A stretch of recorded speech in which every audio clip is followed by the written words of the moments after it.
Wah, rumah rahmat Allah Subhanahu wa taala. Saya lihat dengan hujan yang begitu deras, sama-sama kita tadi berdoa bagaimana di acara Maulid kita nanti agar cuaca bisa bersahabat dengan kita. Ternyata hujan pun reda. Kemudian selawat berangkai salam, tak lupa pula kita sanjung sajikan kepangkuan keteribaan Nabi kita, Nabi besar Muhammad SAW beserta keluarga dan sahabatnya, yang mana beliau telah membawa kita umatnya dari alam jahiliyah menjadi alam Islamiyah, dari alam kebodohan menjadi alam yang penuh berilmu pengetahuan, alam yang sama sekali kita tidak mengenal apapun, sehingga kita sudah merasakan apa yang kita rasakan sekarang ini. Yang saya hormati Bapak Bupati kita, Bapak Musyir. Yang saya hormati Al-Ustaz Daka Joho Simanjuntak yang berasal dari Kota Medan. Selamat datang Bapak di Kampung Kesehatan. Yang saya hormati Asisten 1 Pemerintahan Pak Amiruddin. Yang saya hormati Ibu Nora, anggota DPRA Aceh. Selamat datang Ibu Nora. Kemudian yang saya hormati Kepala Dinas Pendidikan Bapak Abdul Muthalib. Yang saya hormati Bapak Camat Kecamatan Karangbaru, Bapak Iman Suhairi. Yang saya hormati anggota DPRK Bapak Irwan Effendi dari Partai PNA. Selamat datang Pak Irwan. Yang saya hormati juga Bapak Wan Tanido dari Partai Gerindra. Kemudian yang saya hormati lagi Ibu Haja Rosmalina. Ini nggak nampak ini. Mana Ibu Haja? Oh, ya. Kemudian yang saya hormati para mukim, para datuk yang tidak bisa saya sebutkan satu persatu. Yang saya hormati Bapak Babinsa, Babin Kamtimas, Tok Imam Kampung Kesehatan yang saya muliakan, perangkat Kampung Kesehatan, LKMK, MDSK, dan yang terakhir, ada satu lagi yang tinggal, Ketua Mapel Aceh, Khairir. Kemudian yang terakhir, yang saya hormati dan yang saya muliakan. Jadi di sini para Bapak Ibu sekalian, kampung kita ini selama saya memimpin, memang saya berbuat untuk seluruh masyarakat. Artinya kampung ini saya ingin bagaimana kampung bebas pungli, kampung gratis. Jadi segala urusan apapun di kampung ini tidak ada kena dengan biaya apapun. Bapak Ibu buat surat semuanya gratis, buat surat tanah gratis, buat NA gratis, semuanya gratis. Gak ada yang bayar di sini. Jadi kalau ada anak buah saya, perangkat saya yang bermain dari belakang, tolong ibu bapak kasih tahu sama saya. Tolong kasih. Jadi tidak ada sepeser pun saya mengambil uang daripada masyarakat Kampung Kesehatan ini.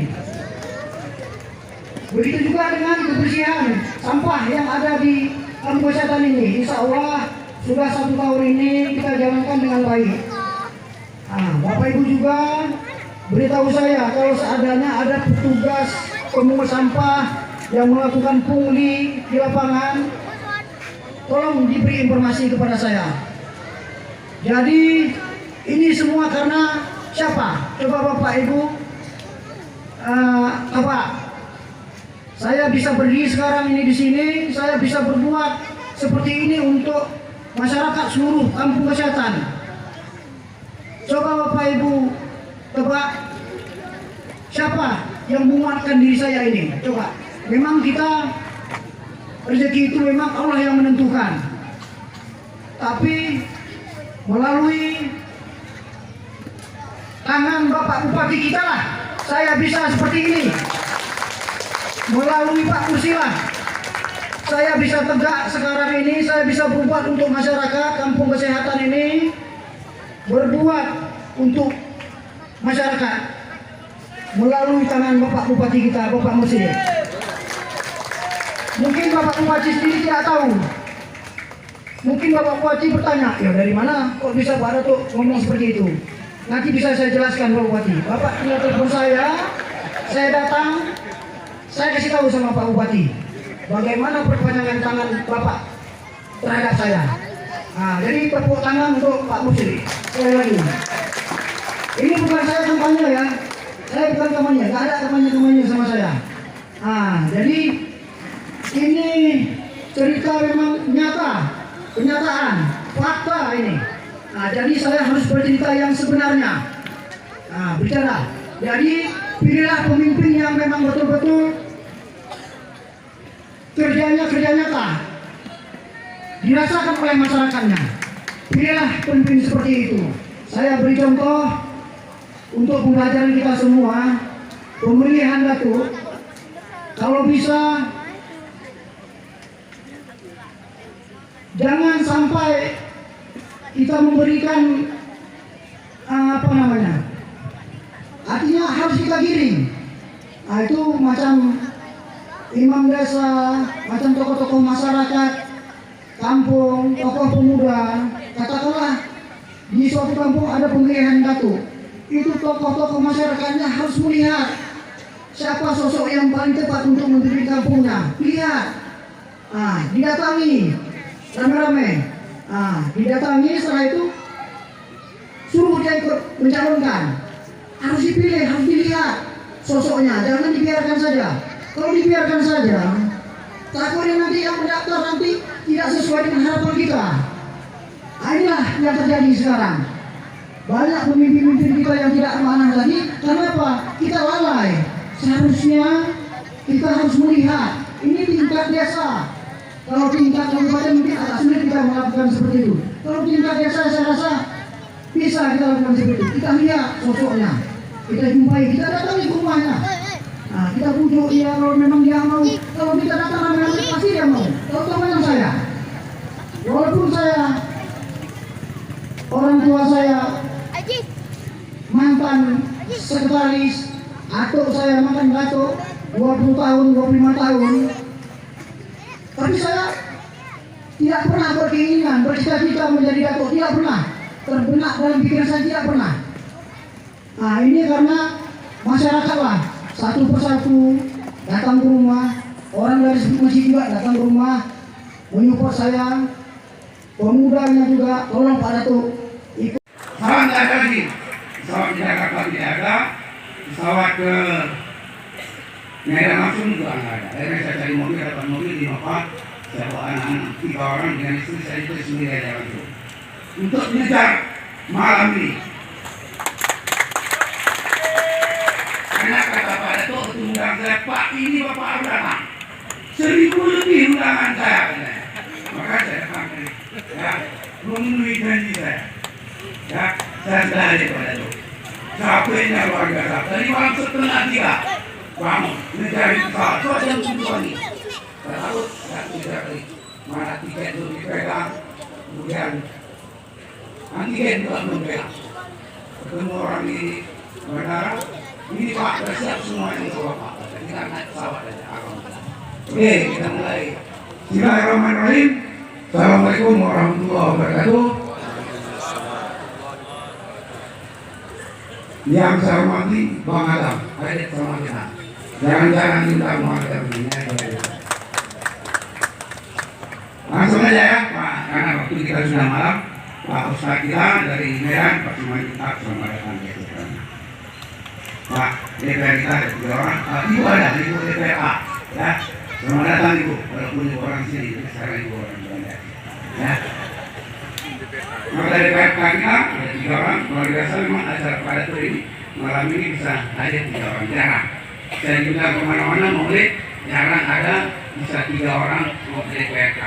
Ini malam ada 3 orang WK. Ya, ada kemudian ini kan ada asisten Pak Camat Pak Datuk. Saya nggak lama-lama lagi. Saya senang saya di malam ini Pak Datuk ini menjadi teladan bagi Datuk-Datuk yang baik. Selamat Pak Datuk bekerja dengan baik.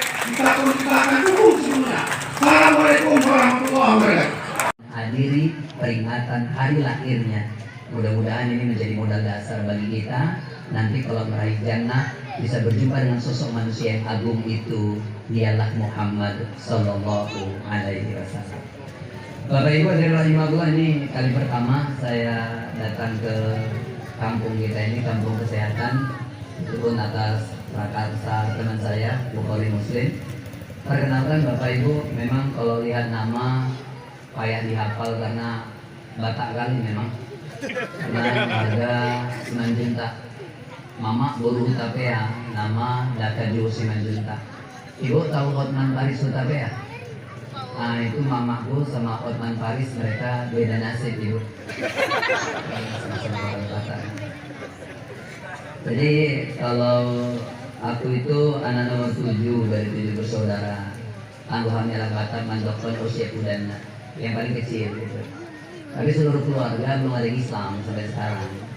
Cuma aku sendiri yang beragama Islam.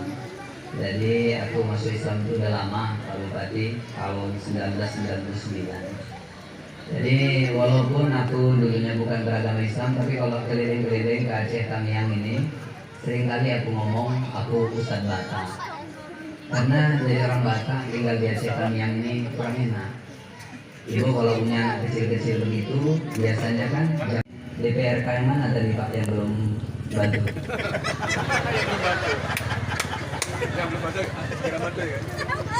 Tadi ada 3 udah disebut. Nah hadirin Allah Subhanahu wa taala, kita kalau mau bangun masjid kan proposal ya, minta gitu. Ya perkara dia mau bantu atau tidak mau bantu syukur. Kan nggak mau bantu kan nggak dipaksa juga. Tapi kalau nggak mau bantu ngerecoi itu buat susah. Jadi hadirin yang dirahmati Allah Subhanahu wa taala, karena di luar sana ada yang nggak mengadakan maulid recok dengan ucapan haram lah, bid'ah lah dan lain sebagainya. Mudah-mudahan hadirin yang dirahmati Allah Subhanahu wa taala, dalam kajian kita hari ini, malam ini, insya Allah pulang dari tempat ini bisalah minimal menjawab persoalan 2 rumusan masalah yang saya tawarkan tadi. Bapak Ibu hadirin rahimahullah, hukum Islam bukan mengajari. Hukum Islam itu kan yang paling dasar kan ada 5 ya. Pertama apa namanya? Wajib. Wajib itu apa? Dikerjakan berpahala, ditinggalkan berdosa. Jadi lawannya apa? Haram. Haram ya dibalik aja lah. Dikerjakan berdosa, ditinggalkan malah ya. Dikerjakan berdosa, ditinggalkan berpahala. Jadi mohon maaf kalau cuma cari pahala. Kalau cuma cari pahala bukan cuma sholat, bukan cuma puasa, bukan cuma baca Quran.